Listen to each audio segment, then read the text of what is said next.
Okay. Okay. Hi, Adit. I thought we'll take this opportunity to talk about some of the sort of important economic issues that industry is grappling with these days. I think there's no question the number one issue in everyone's mind these days is, the slowdown that we are confronted with allegedly. So my first question to you would be, how real do you believe the slowdown is? What is your reading of the economy as things stand? Well, the slowdown is quite real. If you were to take industrial manufacturing, growth is now either flat or negative and has been so for a few months. If you were to take the more representative capital goods sector, I think the figures are a little more worrying.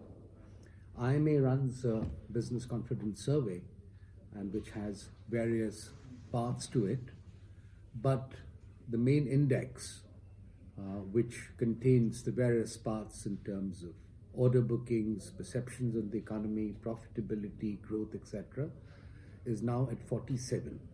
Anything below 50 is negative and indicates recessionary conditions. About a year ago, this figure was 63.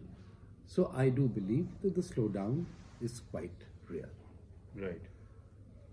So, Aditya, in your view, what could have been the factors that have led to the state of affairs today?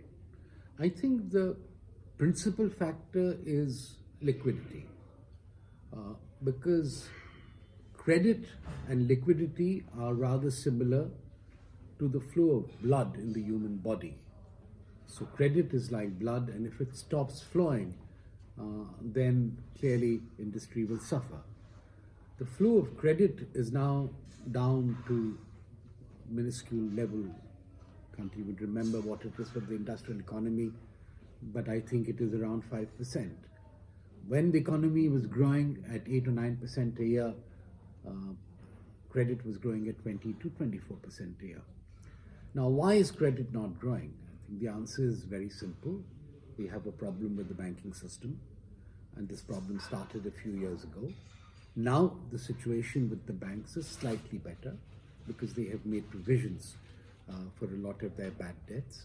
I think with the enactment of the bankruptcy code, they've actually begun to recover a lot of money which was earlier not in the reckoning. But I think what aggravates the problem and has been creating the greater worries recently is the fact that the non-banking financial services sector is also in trouble.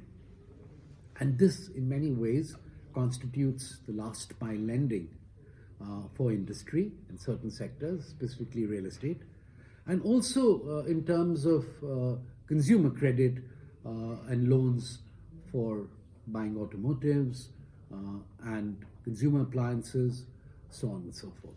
Now, with the NBFCs being in trouble and banks being in trouble, clearly that's hindered liquidity and the flow of credit. And until we see a recovery here, I think it's going to be hard for the economy to bounce back with rates of growth of 7-8%. We believe at IMA that growth this year will be somewhere between 4.5% and 5%. And having said that, it's all relative. It's not really too bad when you consider what is happening in other parts of the world. Right. Well, on the mention of the other parts of the world, are you disappointed about India exiting the RCEP talks? So much hype around it till some time back. No, I'm not disappointed because on balance, under our current set of circumstances, I think it was the obvious decision.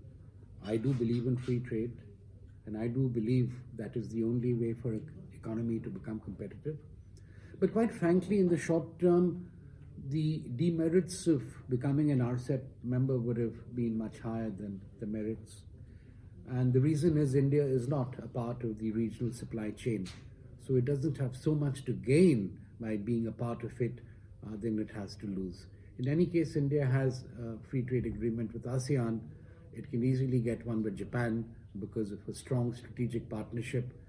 And the real bulk of RCEP was really India getting an agreement with China, which to my mind would have been largely in China's favor. The current trade surplus with India is about $70 billion, and most analysts estimate that as a member of RCEP, this would have probably increased by 50% in 2 years.